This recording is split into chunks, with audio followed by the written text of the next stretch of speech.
Yep, welcome back to the house in Fata Morgana. Last time we started the game, um, we woke up in this worn down mansion. We don't remember who we are or anything, and we we got greeted by this maid here on the title screen, who referred to us as master. Um, and now she is taking us through time to observe this house's history. And we started out by looking in the year 1608. We looked at Nellie and Mell, who are brother and sister. Nellie is like a young girl who really likes her brother, and Mell is a scholar who is studying and is very smart, and he's he's being taught by a priest who wants him to continue on that path and study theology, but he's maybe more interested in doing other things. Yeah, we skipped a bit in time, so at this point, Nellie was turning 14 and Mell was 17, and that's where we left off. By the way, I just noticed, but this game's icon on the taskbar is it's the kanji for mansion. Yakata is how it's pronounced. So I guess that word was in, or that kanji was in this game's Japanese title. Anyway, let's continue. Here, what is lock? Load, yes. Oh, that's a load. But yeah, no, I swear that says lock. It doesn't say load. That's weird. The room with the fireplace was always kept in pristine condition so they could entertain guests at any time. Man, I forgot how good the music was in this game. Walls colorfully decorated with tapestries and stained glass windows gave testament to their great fortune. The servant's first assignment every morning was to clean this room. Pitchers, silver plates, and silverware were polished to a shine so they could be proudly put to use at a moment's notice. And for events like their daughter's birthday, the room served an even more important role. Okay, I thought we might have like jumped forward in time, but no, we're still at Nellie's birthday. The tabletops were removable, so they had ordered new tabletops with designs made especially for this occasion. And once the banquet had drawn to a close, tables speckled with half-empty wine glasses and leftover candied fruits were moved off to the side to make room for, of course, the festivities. Good evening, Lady Nellie. You're looking particularly lovely today. Nellie, I had these jewels cut out just for you. You let me have this dance, won't you? Dot dot dot. Ah. What's the matter, Nellie? You look exhausted. These are pretty good. Want one? I know you like sweets. They're apples, candied, and rock sugar, I think. You disappoint me, dearest Mell. What do you think is the matter? They just keep coming. It never ends. It's driving me up the wall. Everyone just repeating the same lines they've been taught. The Andrew Tate students. They all think pretty jewels and requests to dance are enough to make a girl swoon. But I think that is true for you, Nellie. Though, why is she disappointed with me? Ugh, I think I'm done with birthday parties after this year. They'll probably throw an even bigger one next year. Huh? Why? Well, you know, you're about that age, Nellie. We are a reasonably distinguished family, so there are a number of different houses that would like to have a connection with us. So what you're saying is do it for the family? No, that's not. I won't date or marry anyone. I have no interest in being used as a pawn in their inter-family politics. Pawn? I wouldn't go that far. And I'm sure Father wants to let you choose yourself. You know, someone you actually love. Love? I never thought I would hear you talking about love, dearest Mell. You don't even understand what makes Shakespeare's plays so beautiful, and you're talking about love. You fell asleep during Romeo and Juliet, and you're talking about love? We went all the way out to the Globe Theater, too. Is that real?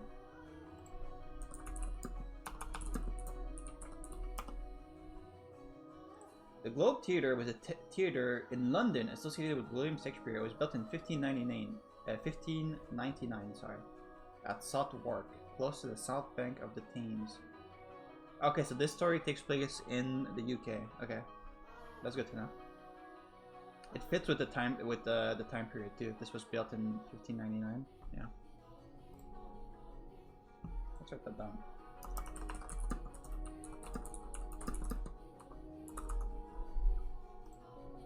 Well, pardon me for being ignorant when it comes to romance and the arts. But you're not, Nellie. Shakespeare's make-believe story made you cry like a baby. Anyone would cry at that. You'd have to be crazy to sleep through it. That's not what I'm saying. Someone as emotionally vibrant as you, Nellie, would have no problem finding love.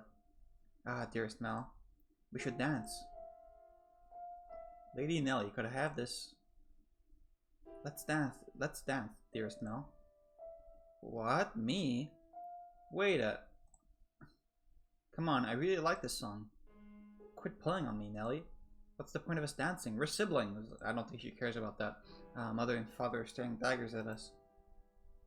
No matter. What day is it today, dearest Mell? Your birthday. Exactly, so I can do what I want. Now attend to your princess as a proper prince should. Oh jeez, how did I get myself into this? Nellie's skirt fluttered along with her as she stepped in time to the music. She was not only a skilled singer, but a skilled dancer as well. Mell, on the other hand, fumbled over his own feet trying to keep up. One would be hard-pressed to describe his dance abilities as good, even as flattered. Though boys of his pedigree were taught to dance as part of their etiquette lessons, he found himself more being dragged around by his sister. He could hardly be said to be attending to her. This is humiliating. Because his parents had been hands-off in raising him, largely giving him free rein to study and learn what he pleased, Mell looked like a tangled-up marionette.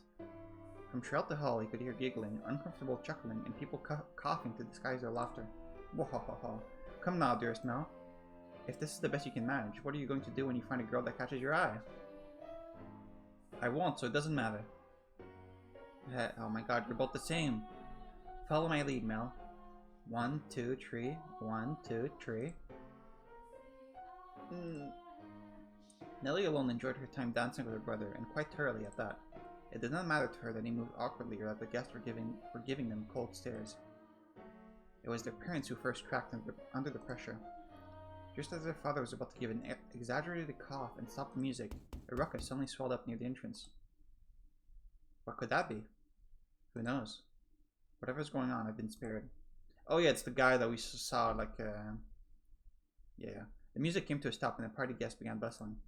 The sibling's father spoke up sternly above the noise in order to quell the spreading commotion. He ordered the servants to investigate, had the music restarted, gave a short apology for the interruption, and set the party back on course. I went to go check on the entrance with the other servants, as I recall. Okay, so you are actually here? Because the maid is the narrator right now. Oh my, why are you looking at me like that? These are not my memories, but those which dwell within the mansion. Do you think we should be following what happens next from my perspective, then? That is not what confused you? Well, your question shall be answered in time.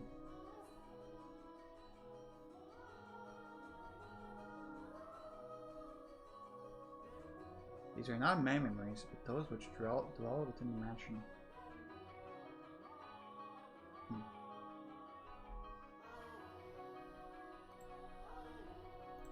In time.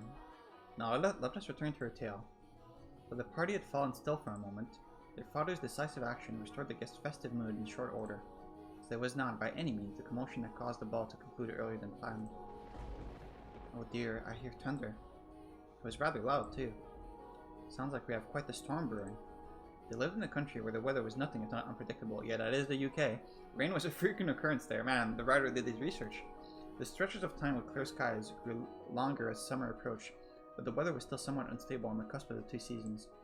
They had a strong wind that night as well, which turned the raindrops into little spears on the window. Were the party to continue on any longer, no one would be able to go home. Although their father was quite concerned that Nellie had not got on with any of the aristocrat boys, he decided to cut the festivities short. Thank goodness it ended early. How lucky I am. This must be a blessing for always being such a good girl. I'm not sure having your own birthday party cut short counts as lucky. But it was no fun.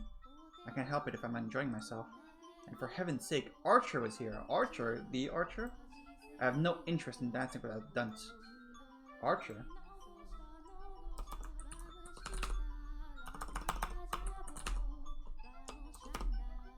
Who's that again? Someone who is here? Unbelievable. You don't remember anything, do you, dearest Mell? He came over to play a few times when we were little. He's covered in gross freckles, and he's a huge jerk. He said my hair looked like the color of fallen leaves. Fallen leaves! How dare he? Just thinking about that ugly smirk has me fuming. And yet he acts like nothing happened. He even calls me Lady Nellie for goodness sake. You're listening, dearest Mell? I'm listening. I wonder what the ruckus earlier was. Oh, you weren't listening, were you? Who cares about that? Sorry, but aren't you curious? It probably wasn't another guest, at least. Maybe a cat sneaked in. Yeah, that's it. You think so? I do. But enough about that. Would you like to play cards in my room, dearest Mell? Seriously? I'm exhausted, though. It's not even that late. Fine. Something feels kind of off. A cat? I want to go check. Come on, hurry up. Hold on. You don't need to drag me, Nellie. My birthday isn't over yet, so you're not done attending to me. Oh, Nellie.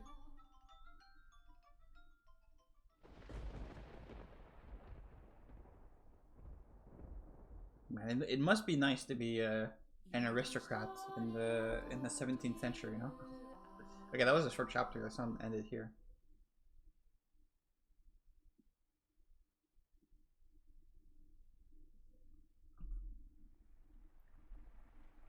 Dot dot dot. The rain just won't let up. I can't sleep. I wonder what the commotion earlier was about. Oh, for goodness sake. It's all the storm's fault. That's why I can't sleep. I'm just fretting over nothing. It's way easier for me to sleep in a storm. I like the ambient noise of the rain. I'm just fretting over nothing. I'm sure Nellie was right. It was just a cat. Maybe a dog. Maybe. I can't sleep. What if it was a ghost? I hardly ever have this much trouble falling asleep. What could this feeling be, I wonder? It's not quite foreboding. Walking around the house at this time of night isn't going to help anything, but I'm not going to fall asleep just lying here. The only sound that could be heard in the dark corridors were the sharp pitter-patter of the rain, his footsteps and his breathing. We've had the word pitter-patter be repeated a lot so far. Though he was intimately familiar with the layout of the house, that night the hallway felt like an endless labyrinth veiled in shadows. What is this creepypasta music? Sounds like Ben drowned. No moonlight shone through the windows, so he naturally found himself moving cautiously, despite being in his own residence. Keeping the palm of his hand pressed up against the chilly wall, he put one foot in front of the other. To where was he supposed to head? Mell, of course, had no way of answering that question himself. If he had anything, it was guidance from above, the path to his destination led by flashes of lightning. Or perhaps there was something else leading him along. Though he progressed with a fair bit of hesitation in his step, Mell was slowly but surely drawing nearer to one room in particular. He made his way through the seemingly endless halls. Past the living room, its fireplace long since cooled. Oh, there's vocals. Into another corridor, there's very faint vocals in the background. And then stopped outside an Abigail's bedchamber. What is an Abigail? I know that it's a name.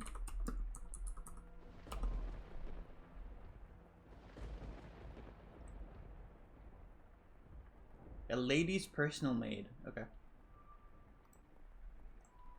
We're learning all sorts of vocabulary.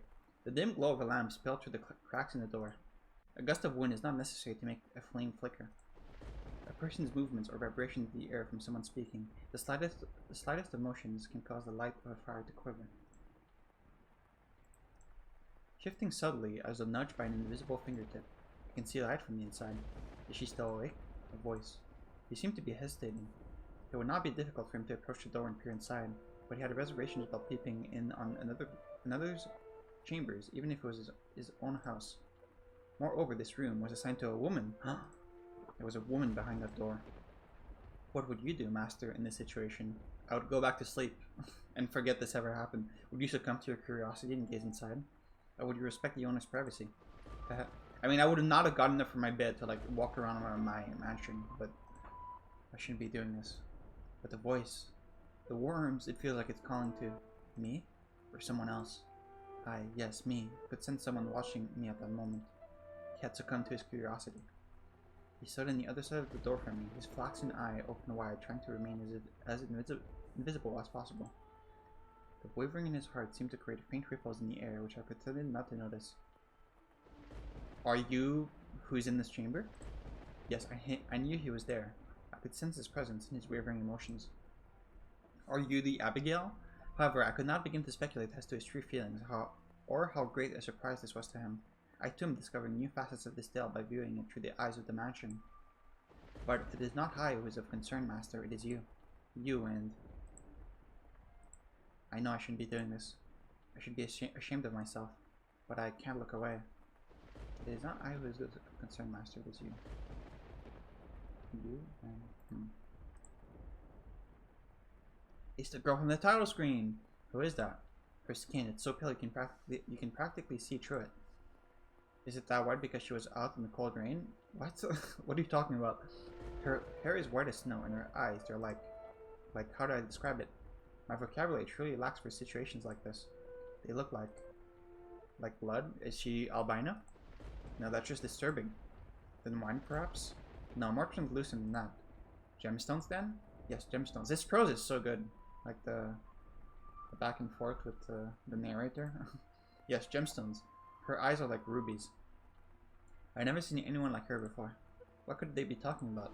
Mel's eyes were fixed on the peculiar young woman.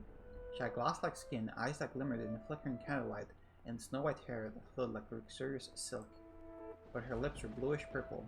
Her soft, delicate skin sullied with grime. Her twinkling eyes pointed down at the floor, and her hair a disheveled mess. She was, even at the glance, clearly not a lady of means.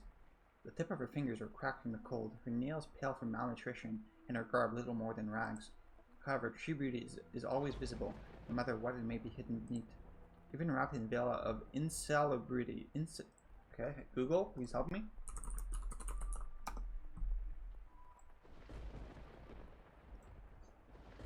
Insalubrity? Insalubrity? The state or quality of not being conducive to health. Unhealthiness, unpleasant.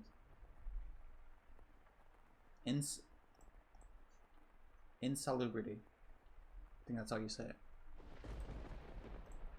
Even if she taught herself, hideous. I wonder what happened to her.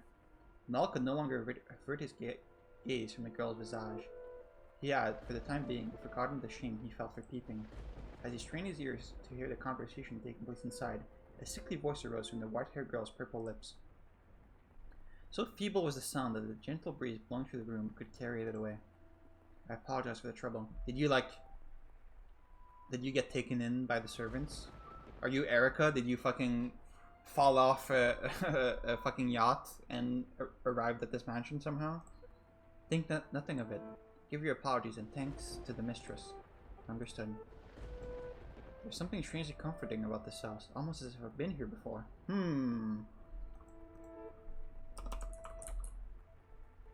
White-haired girl.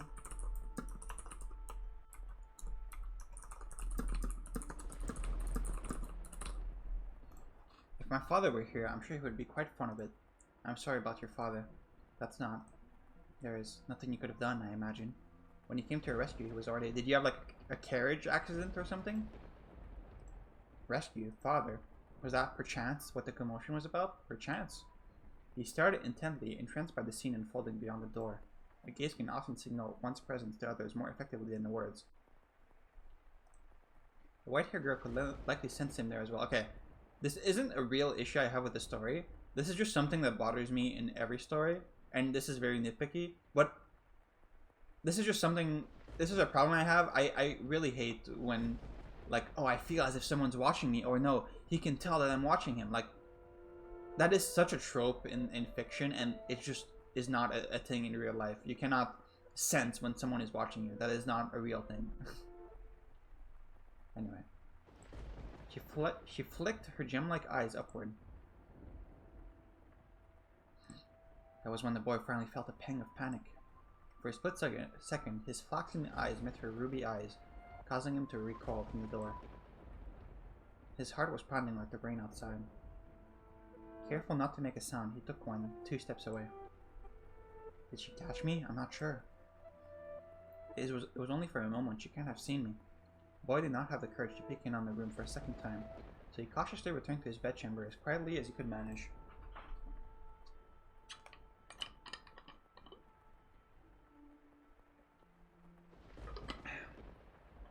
But even beneath his covers, he could not erase that girl's eyes from his memory.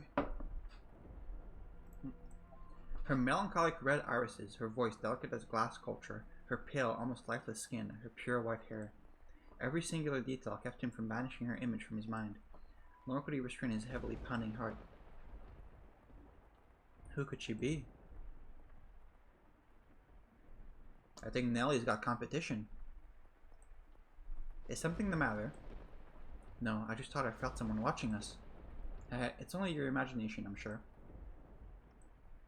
If not your imagination, then perhaps some unseen force was watching you. Me? Hello? Unseen force? Are you familiar with how people refer to this mansion? Rose Manor. Yes, indeed. It is called Rose Manor because you can smell the sweet fragrance of the rose garden even at a great distance. But that is not what I meant. It is said that the witch resides within the house. A witch, you say? Getting big Yumi Neko vibes right now. A witch? I have not heard any such stories. You probably wouldn't have. It was a very, very long time ago. Nothing you concern yourself with. You have a peculiar presence about you. Should I consider that a compliment? It's getting late. You should get some rest. A room has already been set aside for you. But first, may I ask you one thing? Are you the witch? Or like a descendant of the witch? Yes?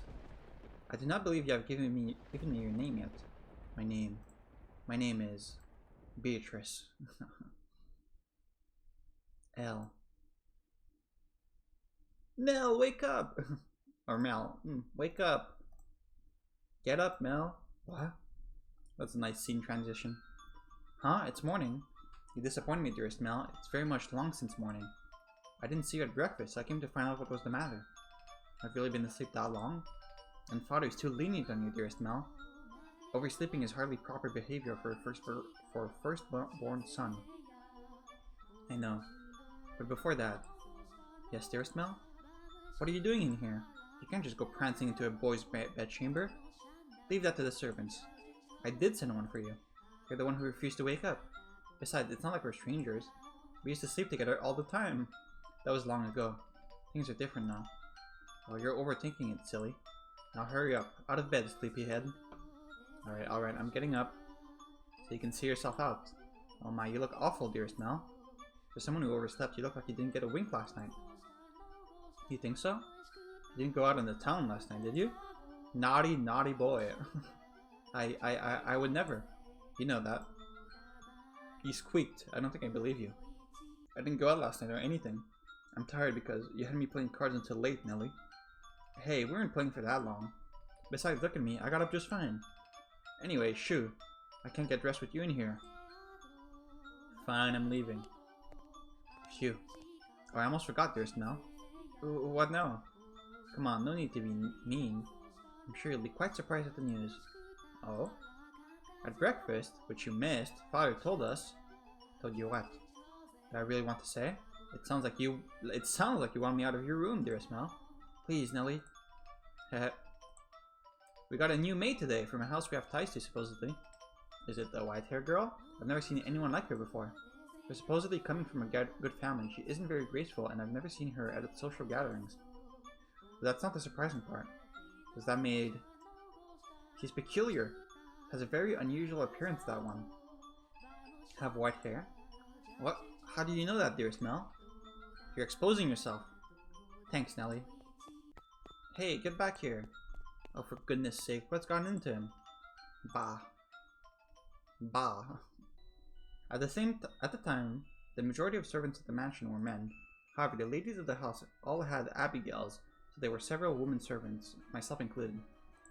The maids, by and large, were selected from the daughter of other esteemed families. It was, you could say, a sort of training before they entered society. The girls would serve at houses even more powerful than their own. Was that really common? I didn't know that. And the white-haired girl Mell saw the night before was one such maid. When he heard this, Mell could not sit still any longer. Oh, I didn't really think this through, did I? I don't even know where she is. I'm guessing she's probably mother's maid. White hair. It has to be the girl from last night. But deep down, he was having difficulty believing the young woman he had seen the previous night was truly here to be a servant. And can you blame him? When he saw her, she was an absolute mess, hardly what you would envision from a girl of class. But he did not seek her to find out whether that was true. He merely wanted to see her once more to ascertain whether what he had witnessed the previous night was real or his imagination. And he wanted to have an actual conversation with her. I don't want to run into Mother, that would be awkward. Why? He was heading towards his mother's bedchamber, but the closer he drew, the heavier each step grew. He rounded the corner, debating whether or not to head back, and stopped in his tracks. On occasion, wishes do come true. When Mell turned the corner, he saw her, the same girl, that same white hair. Ah. She appeared to be cleaning the hallway. She traced along the wooden carvings lining the walls, making certain not to miss even a speck of dust. The girl wore a pristine dress, the uniform of Mansion's Abigail. Yeah. He's wearing the same dress that the other maid was. There was no longer any felt to obscure her beauty. All that covered her pure white hair and glass-like skin was no longer. The one thing that had not changed was her listless, ruby eyes. Pardon me. Hearing his footsteps, the young woman raised her head. She caught Mell's gaze, and for a brief moment merely blinked at him in silence. Lord Mell, yes? Your father informed me of you. Did he? I guess I don't need to introduce myself then. I believe she might attempt to smile, though it was difficult to tell, and she quickly dropped her gaze back to the floor. Flax and Ruby met only for the briefest moment. That is a very good line. Flax and Ruby, that is a very, very good line. Man, this is I keep saying it, but the prose is so good for this. She seemed to be looking at both someone and no one at all. Everyone here truly has the most beautiful color of hair. Did you have business with the mistress, Lord Mell? I can let her know if you would like. No, I was looking for you. For me? Mell felt as though all the blood in his body had begun to flow backwards. I cannot effectively describe the sensation, but in the word, it resembled panic. On his way to find her, Mell had come up with a number of subjects he wanted to talk about, and he generally had little trouble speaking with others. He'd had less experience interacting with women, you don't say. This was true, but the time he'd spent around Nellie had kept him from stumbling too much. Until then. Yes, for you. Why would you be looking for me, Lord Mell? I was wondering how you were doing. Pardon? I'm quite fine. Good, that's great to hear. You fool, Mell, what are you even saying? More important things to ask, like where she came from. Or to tell her she has pretty hair and eyes. But I don't want to trouble her too much. Lord Mell? Yes? Sorry, you just suddenly fell silent. Was I, in your way? In my way? Not at all. What are you up to? I'm cleaning. Well, yeah, I didn't even need to ask. Ah, you're cleaning. Dude, you're fumbling hard right now. Oh, you can just let the other servants take care of the cleaning. You're one of the noble's daughter we took in, right? Then why is Mother making? No, I'm doing this because I want to. The mistress appeared to be busy, and I could not simply be idle. But I enjoy cleaning. Well, if you say so. Say, yesterday. This mansion is truly a thing of beauty. All the many roses in the garden, even the furnishing has had a great deal of thought put into it. This family must have a wonderful sense of aesthetic. Oh, yeah, thanks. Did she just change the subject on me? Yeah, I think... Yeah. I wasn't sure if she was changing the subject or if she just didn't hear him or something because he's being awkward. I'm delighted to have been given the opportunity to serve at such a magnificent house. Mother and father actually had nothing to do with that, not even the garden. That's all been around since my grandfather's time. This mansion was a complete wreck when he bought it. Oh, didn't mean to click that. Oh, was it? Yeah, frankly, I'm surprised he actually paid money for it. The chandelier and the not this word again. Foyer. Foyer? I always have trouble with French words because I want to say them in French, but I gotta say them like as someone speaking English who can't speak French. Foyer, foyer, foyer. The chandelier in the foyer was shattered and only half attached to the ceiling. Most of the decorations in the walls were broken. Is that what we saw at the beginning? But we were in the future, right? I can hardly imagine. This is a marvelous, impressive house. I'm sure you'd be flattered to hear it. My grandfather was a bit of an eccentric. He liked to do things people didn't expect just to watch the looks of surprise on their face. Big Kinzo vibes. He was the kind of man who would buy a mansion that was beyond repair just to give it a completely new life. Everyone who had seen the property before it was renovated was astonished. They regretted not taking the opportunity themselves, seeing the transformation that it underwent. Huh? I was just thinking that you're kind of like this house. What do you mean by that? I mean, when you first arrived... Okay, you're exposing yourself. Oh, no, never mind. Forget it. You're so awkward. You forgot you were peeping on her, stupid. Oh, sorry. I fucking banged my desk. She hasn't yet, has she? Yes. It's nothing. The more I think about it, you and the mansion aren't really comparable. Oh? The truth is, it being a random mess isn't the only reason nobody wanted to buy the house. They say... Nope. That all who dwell within this house shall be met with misfortune. You believe it?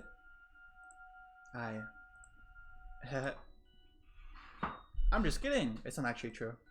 It's all rumors and hearsay, embellished to make the tale more exciting. Oh, okay. The rumors only started because of how it used to look. If the mansion truly begot misfortune, then we wouldn't still be here. You're like 17. You still got some time for misfortune to fall upon you. Could be crucified for all you know. And it wouldn't explain how my grandfather died. Do you know how he passed away? No, how did he? Inside a lovely lady. What? Believe it or not, that was how he died, together with a young, beautiful woman. His time ran out while he was making love to her, they say. Okay, did she kill her? Or did she kill him, I mean? A rather crude way to go. But he was hardly misfortunate. What did I tell you? Ah. Yes? Let me write that down, actually.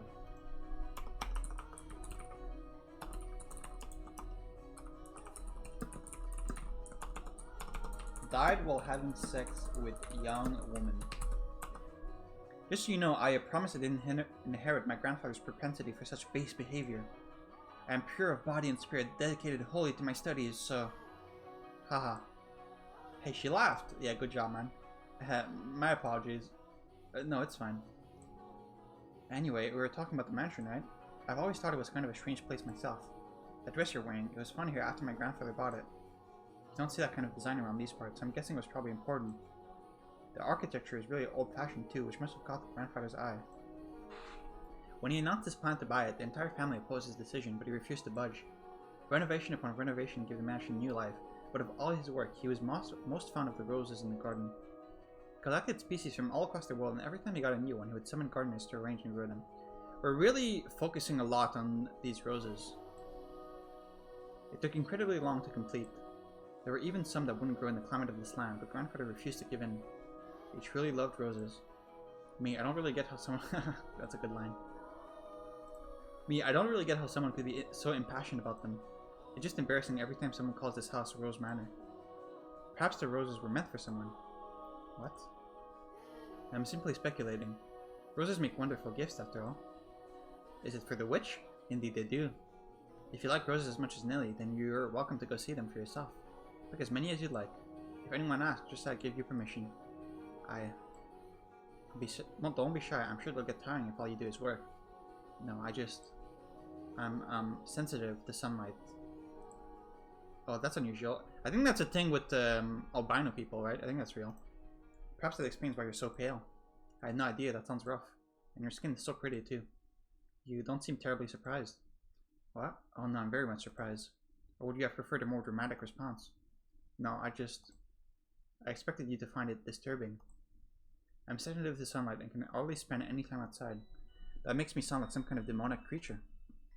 Haha, some kind of witch, perhaps. Hmm? Oh, you worry too much. There's not a monster in the world as sweet as you. Ah. Yes? Are the other maids teasing you, perhaps? The black-haired one especially, she's, how should I put it, a little frightening. Almost as if she has a steel heart or something. She's impenetrable. Right, she's one of Mother's maids too, isn't she? I'm even more worried. Since you refuse to follow my instructions, you are henceforth hellspawn. I can imagine her saying that. Oh, and again.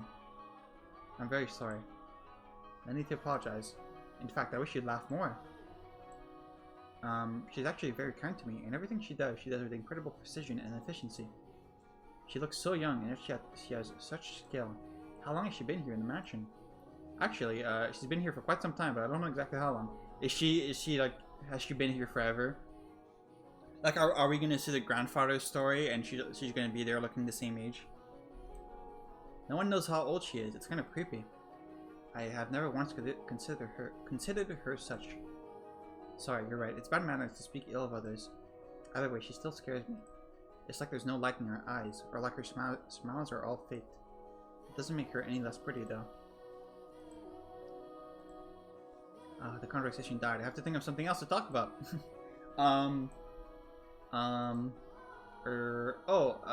Yes, you can ask me anything. AMA, does the master, your father, Lord Mell, often retire from the mansion? I have not seen him around. Oh yeah, father frequently returns home.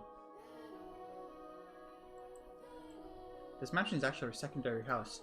Why do you ask, though? Wasn't he here yesterday? For Nellie's birthday party? I was just curious, nothing more. Oh?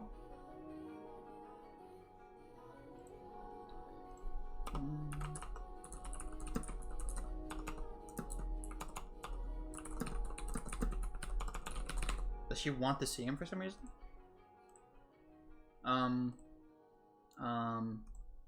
Yes, what is it? One of the maids asked to see me, so I should be on my way, if you'll excuse me. What? Alright, see you later then. What a fumble. Goodbye. Alright, one moment. Since you're sensitive to the sun, I can pick some roses from time to time for you. For you to decorate your room. Lord Mell. That's all. Sorry for holding you up. Why am I so bad at this? She definitely thinks I'm obnoxious. I want to hide under a rock. I want to reverse time and try this over again. The roses are not becoming of me. He is too kind.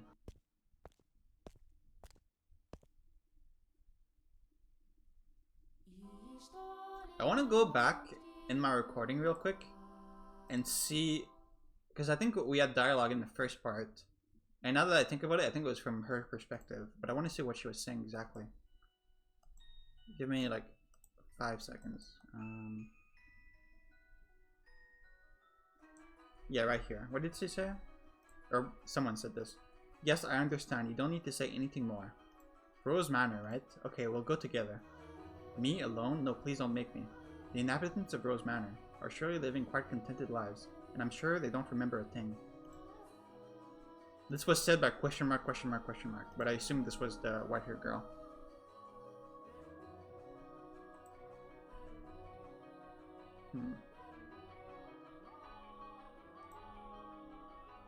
You didn't even ask her name, man. What the fuck? That's like the first thing you should ask.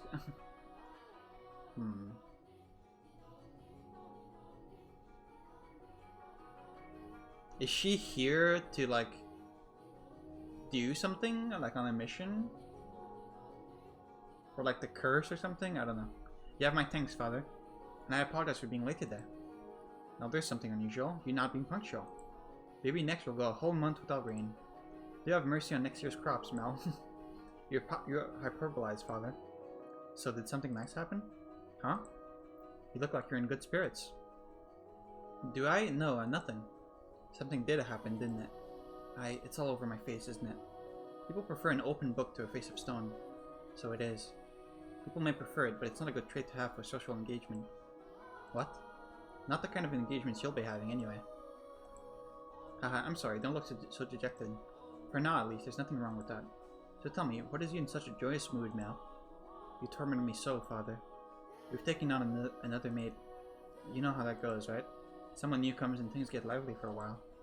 All the excitement has gotten to me, that's all. Oh ho ho! Why are you looking at me like that? No reason, no reason. So what family does the little lady come from? Oh, I don't actually know. I forgot to ask. You don't know? I was going to ask her, but I missed my chance. Mother has returned home, and I can't speak to Mother. I see. She caught your eye, has she? Yeah, she has. But the truth is, you're more than just interested in her, are you not? What? No, Haha. Haha. Aren't you not allowed to do this if you're becoming a priest? You truly do enjoy tormenting me. Well, I should be getting home now. Mell. Yes? Make sure you find out where she's from. If you're genuinely interested in her, it's your responsibility to determine if she's actually suitable for you.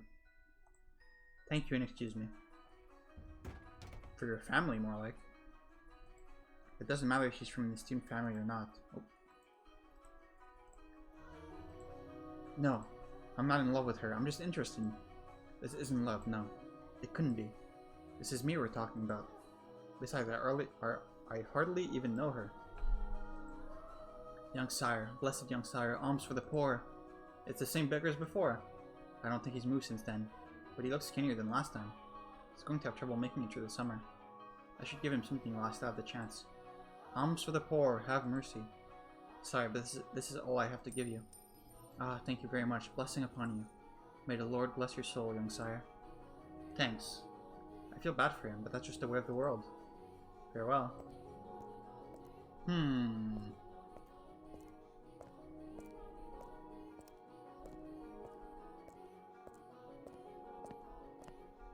Are we gonna get some class commentary? The skies are really clear. The sun shone fiercely down on the town that day. As was characteristic of the area, cloudy days and rain were frequent during the season, but the sun almost always took the stage the day after a storm. The cathedral was standing tall in the center of town, the stone-paved streets clacking with the pleasant sound of footsteps, the people peering out from beneath the awnings to look up at the sky. What is an awning? Another new word.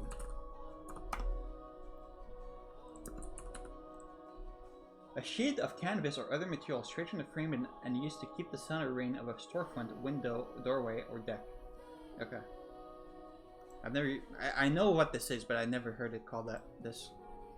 In Mel's eyes, it was as if they were all blessed by a divine light. However, not everyone living in the same land was equally blessed. In fact, the blessed were far unnumbered by the forsaken. Yeah, okay, we're done this. Even if the time will later come to be referred to as the Golden Age. Elsewhere, back at the mansion, Nellie was causing trouble for the Abigails.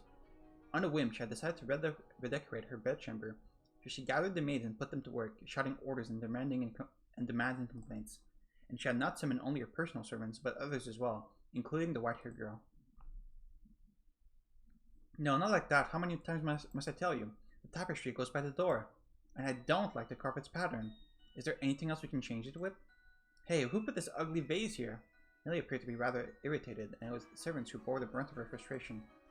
But if they found this similarly vexing, none of them showed it. She was a girl who spoke her mind, a trait particular to that time in history. Women of the Golden Age were so vivacious, in fact, that it inspired a parody and satire in foreign countries. But no matter how hands-off her parents were, had Nellie been born a generation earlier or a generation later, she likely would not have been able to act so free-spirited.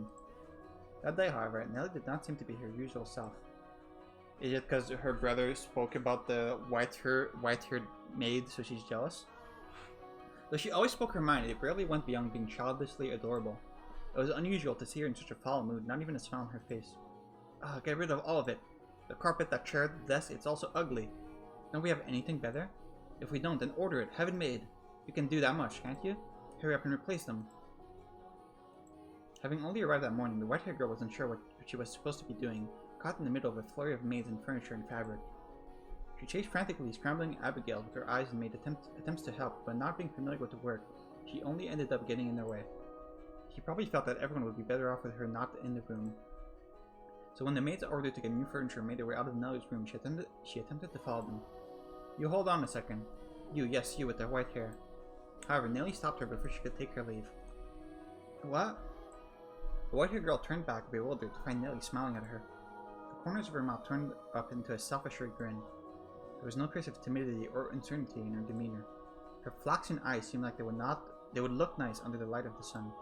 Almost the exact opposite of the white-haired girl, hehe. I wanted to talk to you, actually. But mother never was one to share. I asked her to trade maids, but she wouldn't have it. Trade, you mean for... which is why I decided to completely redecorate my room, because then I would need some extra hands. Why? Because mother and father refused to tell me anything. Why is that? Who are you exactly? Where did you come from? Tell me, what house are you from? Why can't you tell me? If we took you in, you must be from a fairly decent family. As a member of the Rhodes family, I have a right to know. Do I not? You can't expect me to welcome a girl into my home who won't even tell me where she came from. I don't know anything about you. I haven't seen you at any parties. I came from another country. Another country? What country? Somewhere very, very far away. Oh? North of here? East? West? South? What do you mean north of here? What's north of the UK? Iceland? South. It's south here. I crossed the sea to get here, which is why we have never met before. How far did you have to travel then? How many times did the sun rise, and how many stormy nights did you face? In innumerable days and nights we sailed, heading even further north. Huh. So tell me, Lady Nellie, that is the most wonderful painting. She's very good at changing the conversation. She just tried to brush me off. I won't let her get away that easy. Painting? It's in my room, so of course it's wonderful.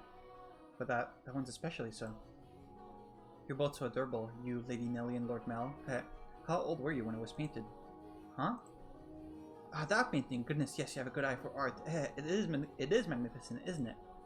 This was done when I was 4 and Mel was 7. You see how we're standing next to each other, holding hands? I was too young to remember it very well, but Mel looks like he was really embarrassed. But standing there like statues makes for a boring painting. Nellie explained brightly. Having completely forgotten she was pressed up against the white-haired girl, she did a little twirl, stopping to face the portrait. The many paintings lined the wall of her rooms. Nellie was most fond of the one of her and her brother.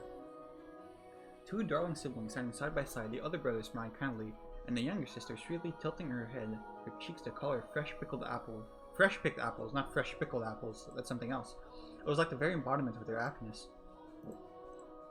The painting lays its subject bare, you know, fortune and misfortune, happiness and sorrow, enshrined on canvas for all to see. And this reflection is not merely limited to the point in time it was made either. Did you know, Master, that paintings are alive? They are drawn with the brush over an extended stretch of time, unlike photographs which capture a singular moment.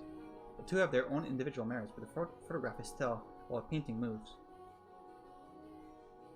I get what you're saying. It's a bit like, a bit high on your own farts, but I get what you're saying. Portraits reveal both the past and the present state of those they depict. I mean, over like a few hours maybe, or a few days, but Mel and I have always been close. I would sing songs for him, and he would teach me about all sorts of things. He's so smart. Nowadays, Mel hardly even goes on walks with me, making excuses like I'm an adult now, but he used to spend a lot of time playing together in the rose garden. I see. The white-haired girl normally had difficulty smiling, but her lips naturally curled upwards as Nellie reminisced. A vision of the two happy siblings had probably swelled up in her mind. And I imagine there was a faint trace of envy in her heart as well.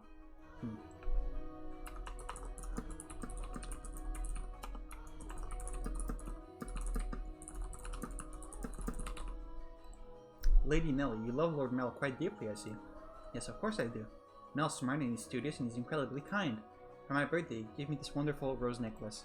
The jewelry shop he got it from is famous because even the royal family makes commission from their workshop. So he had to have ordered it months in advance. Just for me! Haha. He's a prince. Oh? Haha. He's pretty charming, wouldn't you say? That's why I call him my prince. But you know what? Mel's a terrible dancer and he still hasn't got his feet on the ground yet. And he's so bad at interacting with girls, yeah, she knows. So there's no one else who would say that about him. He is quite a gentleman. I assume women would be drawn to him. Gentleman? Have you met Mel already? This morning, briefly. Oh, she's not gonna like that. That reminds me, Mel seemed to know about her too. What do you think about Mel? As I said, he is a gentleman. That's not what I mean. Don't think I'll let you get away with putting any funny ideas in his head. What? Mel is too trusting. He's pure of heart, so I won't stand for you trying to take advantage of him. I would never. So you say, but you actually want to get close to him. I wouldn't dream of it, Lady Nellie. He is a man far beyond my reach. You aren't planning on doing anything, are you? Not at all. And you don't have any romantic feelings for him, do you? What? Well, do you? I have no romantic feelings for him, Lady Nellie. And you won't develop any? I mean, you can't say that. Who knows? I will not. And with that, Nellie gave a wide, satisfied grin. Even though one has no way of knowing how another truly feels, or how they might in the future. You wouldn't, would you? Yeah. Now that I think about it, there are plenty of other boys. You getting together with Mel is downright absurd. Indeed. But anyway, back to what we were talking about earlier. Your family, I almost forgot. You haven't told me exactly where you came from or anything about your... Lady Nellie, I brought a new carpet. Just look at the embroidery. The work of a true artisan. I'm simply in love with it. Surely you will find it to your liking as well. Wow, you're right. That's a Florentine stitch, isn't it? I keep clicking on this by accident. Because whenever my cursor goes like on the right side of the screen, it pops up. And usually when I read the ends, I like drag my mouse under the text as I'm reading it. So my mouse often ends up here and I click this by accident. I wonder whether someone mimicked the style or if it was important. Either way, a great find. Let's hurry up and get it laid out. Oh, and we'll have to see how the colors go with everything else. We have to finish decorating quickly so I can show Mel. He'll be so surprised. Yeah, I'm sure he'll be really... He'll find it amazing. What a wonderful taste you have, Nellie. When the other Abigails returned, so too did the bustle within Nellie's room. As the white-haired girl watched, a faint smile crossed her lips. Perhaps it was from relief at having escaped Nellie's inquisition. Or perhaps what? Nellie, I'm back. Did you eat something you're not supposed to, dearest Mel? You're unusually cheerful. I'm the same as always. Anyway, never mind that, dearest Mel. Take a look in my room. I redecorated today. So that's what you've been doing, hiding away in the house all day. Nellie? How is that any different than what you were doing? You were in the church all day. I guess. I will look at your room, I promise. But first, do you know where the new maid is? She's not gonna like that. No, don't get any strange ideas. I just haven't yet had the chance to introduce myself, and I thought I should as a member of the family. You're lying. Except you have, and I know it. Being the eldest son, it would be shameful if you were to pass me in the halls not even knowing who I am, so... Don't ask me. What? But you're in the house all day. She attends to mother, so why would I know where she is? Though she did help redecorate my room. You made her help? That's work for the manservants. There's no reason to make the maids do it. Oh, so you're saying I should invite a bunch of men into my room? I go into your room all the time, Nellie, and you were in my bedchamber just this morning. True. He's owning you. Only one man is allowed in my bedroom, dearest Mel, and that is you. So unless you become a servant, which I will not stand for, I will not ask any of them for help. Oh, Nellie, you ought to be a little more... A little more what? If you're going to lecture me, I won't hear it. What am I going to do with you, my little lady? What? Why are you looking at me like that? We talked about you, dearest Mel. And I'm not going to tell you what she said. About me? What did she say? Please, Nellie. She said she has no romantic interest in you. What? Why did that even come up? Because we're both girls. We talk about things like that, or like what kind of boys we like and who's the most handsome. Why do you look so downtrodden, dearest Mel? You look like a sad little boy who can't get his crush to notice him. That face is unbecoming of a prince, Mel. Are you interested in her? That's strange. You haven't even met. I am not. Desperate for pussy voice. It's just depressing to find out that someone you've never even met doesn't like you. That's all.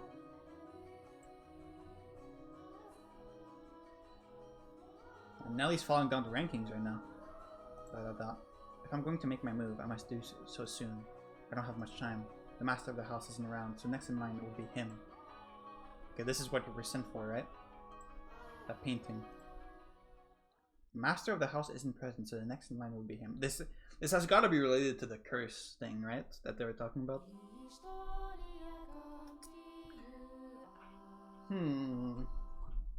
Is there time travel in this story? I mean, there is time travel from like the framing narrative, like the lens through which we're looking at the story is like we're traveling through time. What I'm asking is like, are the characters traveling through time? Like, is the white-haired girl from another time? I don't know. But yeah, this continues to be really, really good. This might just be like... I think this is probably the best prose out of any VN I've ever read. This just feels like a book, honestly. Like, this feels like a book I would read in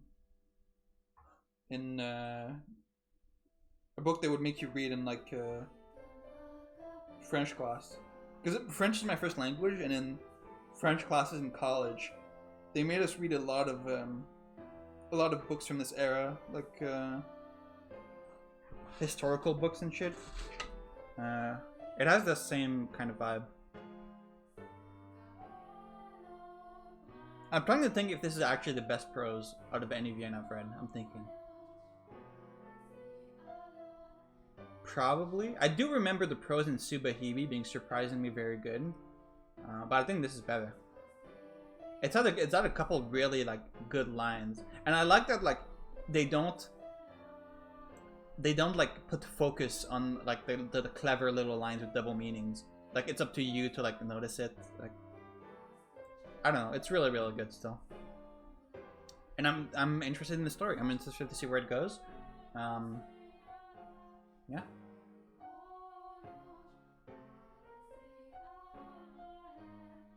I'm just trying to think where the story is going to go from here. Because I do think we're going to, like... Right now we're looking at, like, the early 17th century. But we're probably going to look at the mansion at other points in time. And it's probably going to make, like, one... There's probably going to be a connecting thread that connects all the stories. Or it might just be an anthology. Who knows? It might just be, like, a series of anthology stories that are unrelated. But either way, I'm still really into this. Hopefully, it doesn't become bad. That would be very sad because I'm really enjoying this right now. But I've got my hopes up right now. But yeah, see you next time for more of Mell trying to flirt with the maid. All right, see you.